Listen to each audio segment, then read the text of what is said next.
Hello dear students, welcome English Guruji YouTube channel.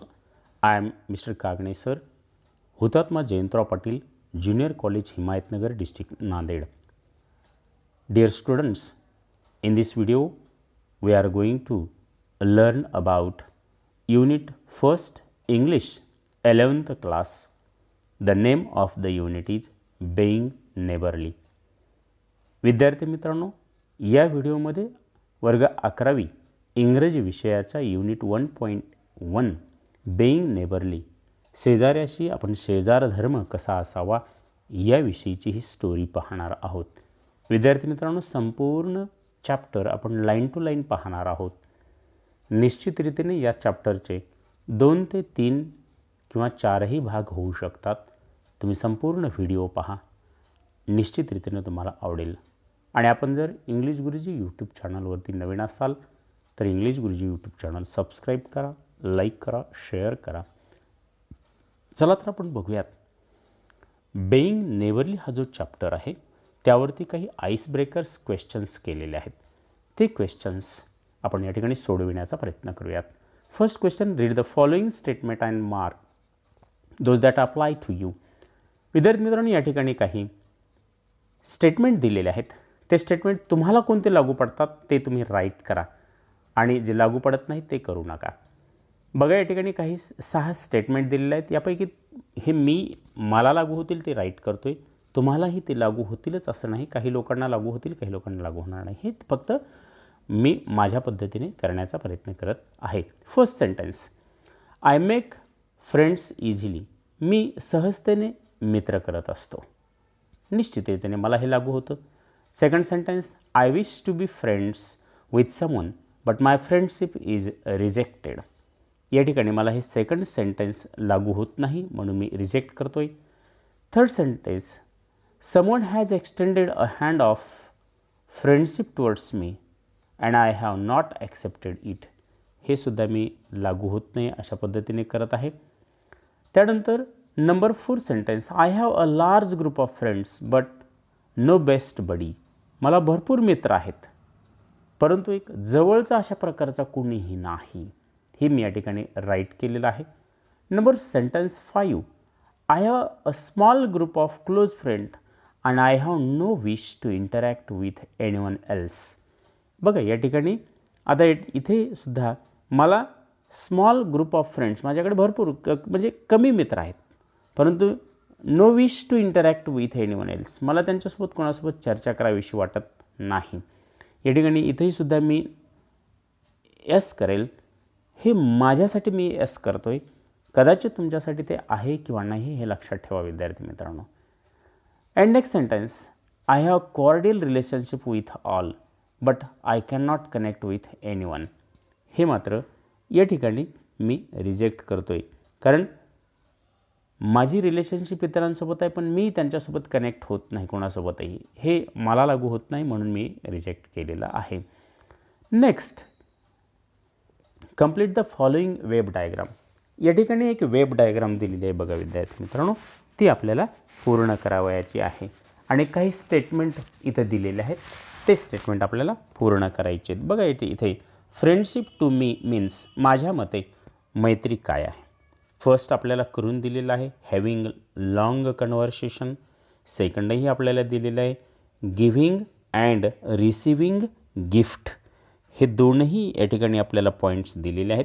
बघा, या ठिकाणी मी माझ्या मते इथं तिसरा पॉईंट देण्याचा प्रयत्न करतो आहे आणि हा जो थर्ड पॉईंट आहे मी फक्त ओरली सांगतो आहे. हा जो थर्ड पॉईंट आहे यामध्ये आपण असंही म्हणू शकतो, माय friends defending me from any critic. Then number next, I can exchange my thoughts to my friends, means exchanging the thoughts and the feeling. Here number next, receiving and giving a lot of knowledge with the friends and via the friendship. And next, helping in a lot of ways to the friends in need. These type of the points we can write here in the web. Here also again another question, and that is, if you see someone lonely or sad, you will. समजा तुम्ही एखाद्या व्यक्तीला खूप दुःखात पाहिलं आहे, तर तुम्ही काय कराल त्याच्यासोबत? निश्चितरीतीने मी या ठिकाणी सांगतोय बघा, फर्स्ट, सेकंड आणि थर्ड. अगदी पहिल्यांदा मी असं म्हणेल, I will ask that person, why are you sad और why are you lonely? What is the reason behind it? The second sentence, I will definitely help him try to solve her problem. What is the problem of that person? And in a third way, I will inspire him, I will motivate him, that person, and try to make that person a good mood or a happy mood. In this way we have solved the ice breakers question. विद्यार्थी मित्रांनो, एक 2-3 ओळींमध्ये आपण आता जी लेखिका आहे त्या लेखिकेविषयी माहिती पाहूयात. Louisa May Alcott. Louisa May Alcott ह्या अमेरिकन लेखिका आहेत.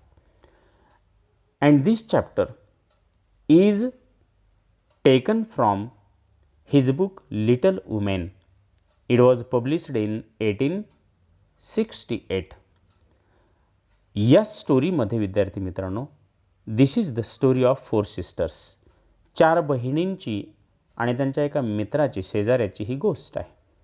त्या 4 बहिणी मेग, जो, Beth, Amy and friend lorry. ह्या ज्या 4ही बहिणी आहेत, ह्या 4ही बहिणीविषयी या ठिकाणी रायटिंग केलेली आहे. त्यांचा स्वभाव कसा आणि त्यांच्या शेजाऱ्यांचा स्वभाव कशा प्रकारचा आहे. How these 4 friends help to the neighbour and what was their purpose to helping them, the neighbors. So here, and again the friendship between Joe and the Laurie is also expressed here.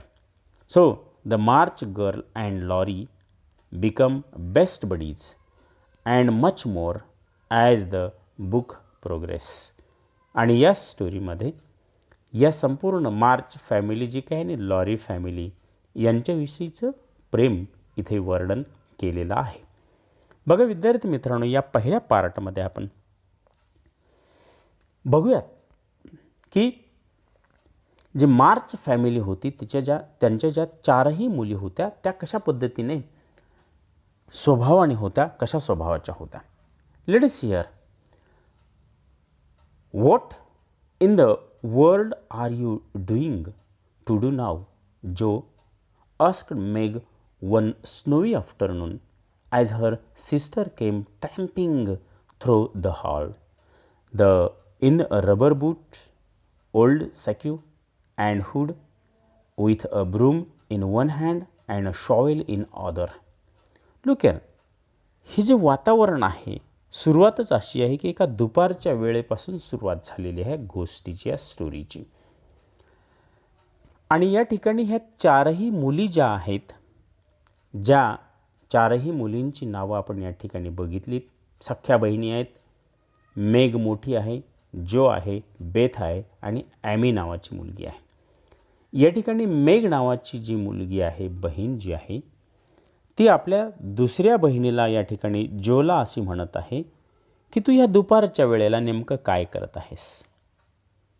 डोक्यामध्ये टोपी घातलेली आहेस, हातामध्ये रबरी बूट पायामध्ये तू घातलेले आहेत आणि अंगामध्ये एक ओल्ड सॅक्युवंश जुना झगा तू परिधान केलेला आहे.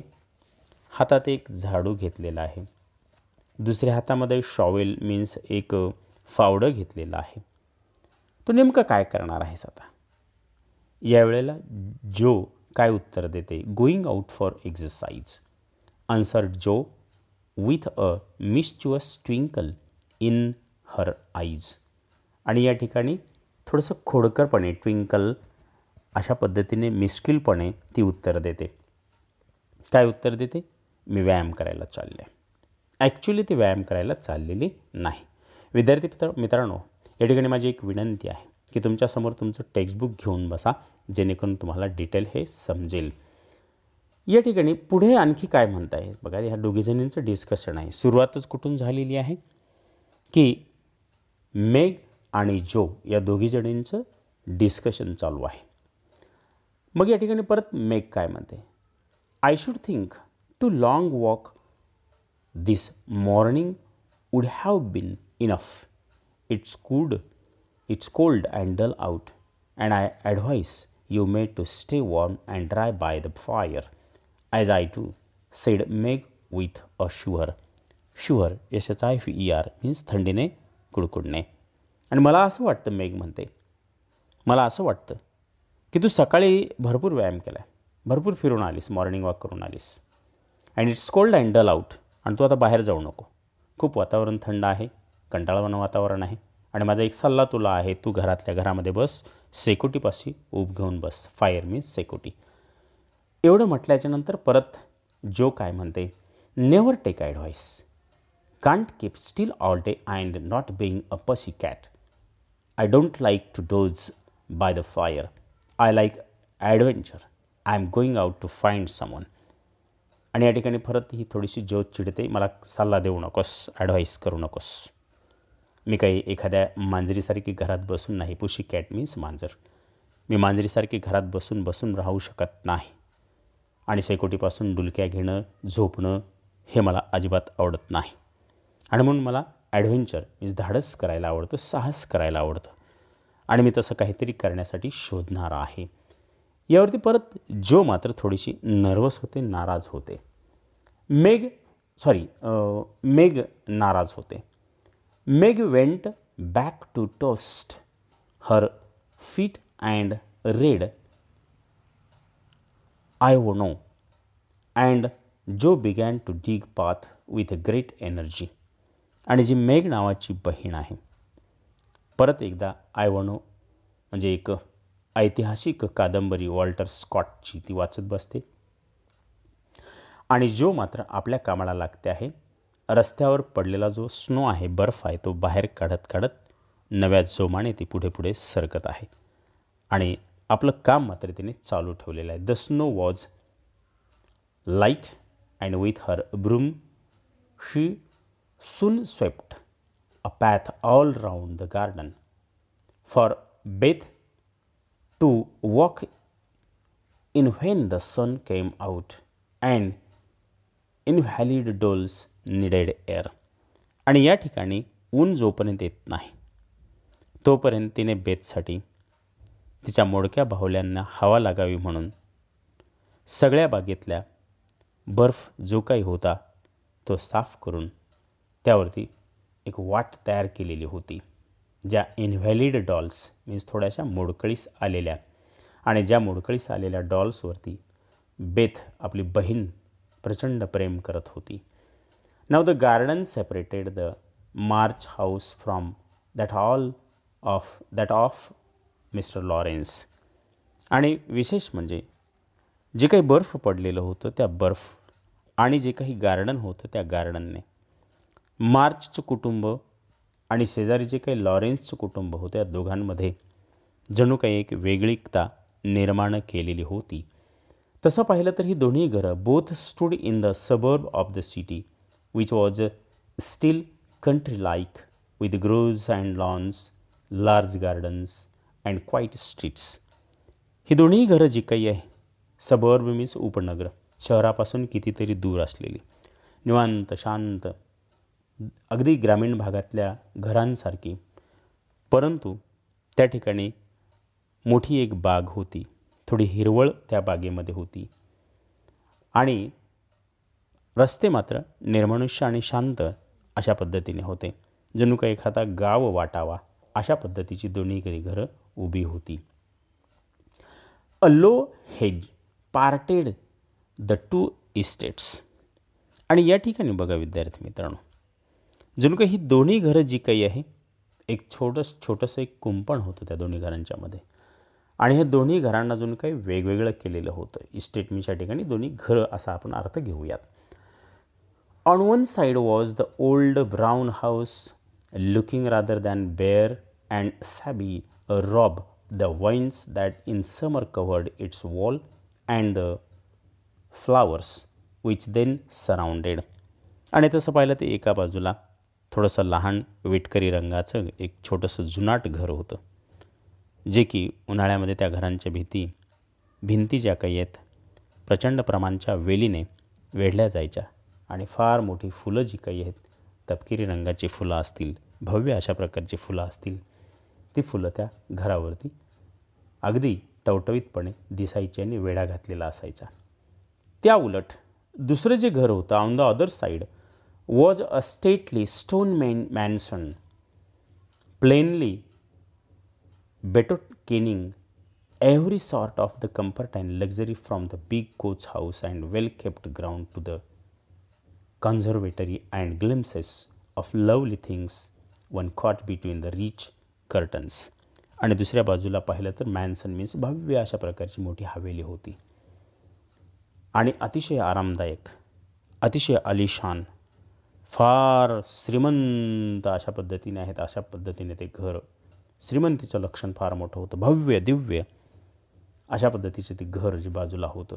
मोठमोठाले पडदे त्याच्यामध्ये त्या खिडक्यांना लावलेले होते.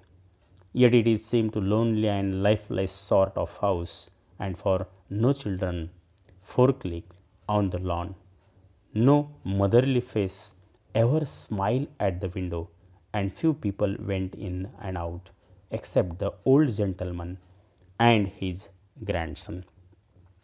भव्य गाड्या त्या घराच्या समोर उभ्या होत्या, काचेच्या खिडक्या त्या ठिकाणी होत्या आणि फार मोठं घर असलं तरीसुद्धा ते घर मात्र लाईफलेस सॉर्ट ऑफ हाऊस, एक अतिशय लोनली, अतिशय निर्जीव अशा प्रकारचं वाटत होतं, एकांत वाटत होतं. फॉर नो चिल्ड्रन फॉर लेक, आणि लहान मुलं जी काही इकडे तिकडे खेळत असताना अशी अजिबात दिसली नाही तिथल्या लॉनवरती, गवतावरती. आईचं प्रेम, आईचं हास्य कधीच त्या खिडकीमधून डोकावून पाहिलेलं आम्ही पाहिलेलं नाही, आम्हाला दिसलं नाही. And few people went in and out, फार कमी लोक त्या घरामध्ये येत असत आणि त्या घरातून बाहेर जात असत. एवढंच जे काही त्या घराची वर्दळ होती. आणि एक फक्त त्या ठिकाणी जेंटलमन, वयोवृद्ध व्यक्ती, मला वाटतं तो आजोबा असावा, अँड ग्रँडसन, एक छोटासा त्यांचा जो काही मुलगा होता, तो नातू त्या ठिकाणी फक्त दिसत होता. म्हणजे ही दोन माणसं मुख्य सोडली तर दुसरं कुणीही त्या घरामध्ये निश्चितरीतीने दिसत नव्हतं. To Jo's lively fancy these fine house seem a kind of enchanted palace full of splendours and delights which no one enjoyed. आणि जोच्या लक्षात आलं की खरं हे घर किती मोठं आहे, किती ऐश्वर्य संपन्न आहे, एक राजवाड आहे, एन्चंटेड प्लेस. मी जणू काही एखादा जादुई केल्यासारखा महाल असावा अशा पद्धतीने. फुल ऑफ स्प्लेंडर, फार मोठं वैभव त्याच्यामध्ये आहे. डिलाईट, आनंद किती मोठा असेल, गगनात मावणार नाही अशा प्रकारचा आनंद त्या ठिकाणी त्या घरात येईल. आणि ह्या कल्पना जोच्या मनामध्ये होत्या. She had long wanted to behold these hide glorious and to know the Laurence boy who look as if he would like to be known and if he knew only how to begin. आणि या ठिकाणी ते जे काही वैभव होतं तिच्या मनामध्ये तिला वाटत होतं, परंतु अशा प्रकारची सुप्त इच्छा तिच्या मनात होत्या आणि खूप दिवसापासून होत्या. लॉरेन्सची जी काही मुलं असतील त्यांची ती कोण आहेत, किती आहेत, त्या घरात कोण कोण आहे याविषयी जाणून घ्यायचं तिला खूप दिवसापासून वाटत होतं, परंतु ते तिनं अद्याप केलेलं नव्हतं. पण आज तिनं असे खूणगाठ बांधली की आपण निश्चितरीतीने हे जाणून घ्यायला पाहिजे, ओळख काढायला पाहिजे, घरात कोण आहे कोण नाही हे आपण लक्षात घ्यायला पाहिजे. Since the party she had been more eager than ever and had plan many ways making friends with him, but he had not been seen lately and Joe began to think he had gone away when she one day spied a grown face of upper window and looking wistfully down into their garden where just the Beth and Amy were snowballing one another. पण त्या घरात जायचं कसं? आणि म्हणून तिची मनामध्ये एक उत्सुकता निर्माण झाली. She had been more eager means उत्सुकता. एक प्लान तयार करायला सुरुवात केली तिने. तिथल्या घरातल्या मुलगा जो आहे त्या मुलाशी मैत्री करायची. निश्चितरीतीने आपण आज ना उद्या आपण मित्र होऊयात. तो फार दिसत नव्हता आणि कदाचित तो आजकाल तो बाहेर डोकावून पाहत नव्हता. कधी काळी तिने डोकावून त्या खिडकीतून डोकावून पाहिलेले त्या मुलाला बघितलं होतं, परंतु आज दिसत नाही. तो काही गेला आहे की काय, कुठे गेला आहे की, असं तिला वाटू लागलेलं होतं जोच्या मनाला. आणि अशाच परिस्थितीमध्ये looking wistfully and down into their garden where the Jo and Beth were snowballing one another. मनामध्ये अशा प्रकारचा उदास विचार तिचा होता की घरातून तो मुलगा निघून गेला की काय. तेवढ्यात तिची बहीण बेथ आणि ॲमी ह्या ज्या काही आहेत त्या एकमेकीच्या अंगावरती बर्फाचे गोळे फेकत होत्या आणि जो मात्र निराश उदात्त चेहऱ्याने इकडे तिकडे बघत होती. तेवढ्यात तिचं लक्ष एका खिडकीकडे गेलं आणि त्या खिडकीमधून तिला एक चेहरा, एक लहान एक मुलाचा चेहरा जो निरागस होता, जो थोडासा नर्वस होता, नाराज, विसफुली म्हणजे थोडासा सॅड असलेला अशा प्रकारचा चेहरा तिला दिसलेला होता. आणि तेव्हाच तिला लक्षात आलेलं होतं की हा मुलगा निश्चितरीतीने आहे. That boy is suffering for society and fun, she said to herself. आणि तेवढ्यात मनाला तिच्या हुरहुर वाटली आणि मनाला ती काय बोलते आहे. बघा तो मुलगा मित्रपरिवार आणि मौज मजा या दोन्ही गोष्टीपासून एन्जॉय करण्यापासून तो मुकलेला आहे. सफरिंग आहे, नर्वस आहे. त्या मुलाला मित्र कुणीच नाहीत आणि स्वतःला ती पुटपुटते आहे. परत his grandpa does not know what's good for him and keeps him set up all alone. निश्चितरीतीने त्याच्या आजोबाला काही माहिती नसावं की त्या मुलासाठी काय चांगलं आहे, काय वाईट आहे, मित्र किती आवश्यक आहेत. त्या मुलाला घरामध्ये कोंडून ठेवलं असावं, शटअप केलेलं असावं असं मला निश्चित वाटतं. He needs a party of jolly boys to play with. त्या मुलाला त्याच्या वयाची जी काही मुलं आहेत त्यांच्यासोबत मैत्री करायची ही गरज त्या मुलाची आहे. Somebody young and lively. निश्चित रीतीने त्याच्याबरोबर कुणीतरी उत्साहानं आनंदानं खेळावं, त्यालाही मौज मजा वाटावी अशा पद्धतीने राहावं. परंतु त्याच्या आजोबाला समजत नसावं. I have a great mind to go over and tell the old gentleman so. आणि बघा जोच्या मनामध्ये हा विचार आला, स्वतःला ती पुटपुटते, कुठल्याही परिस्थितीत का होईना मी त्या घरात जायला पाहिजे आणि त्याचे जे काही जेंटलमन आजोबा आहेत त्यांना सांगायला पाहिजे की त्या मुलाला त्याच्या वयाच्या मुलांसोबत खेळू द्या, मैत्री करू द्या. निश्चित रीतीने तो आनंदी राहील, हॅपी राहील. विद्यार्थी मित्रांनो, यानंतरचा टॉपिक जो आहे तो आपण पुढच्या व्हिडिओमध्ये बघूयात.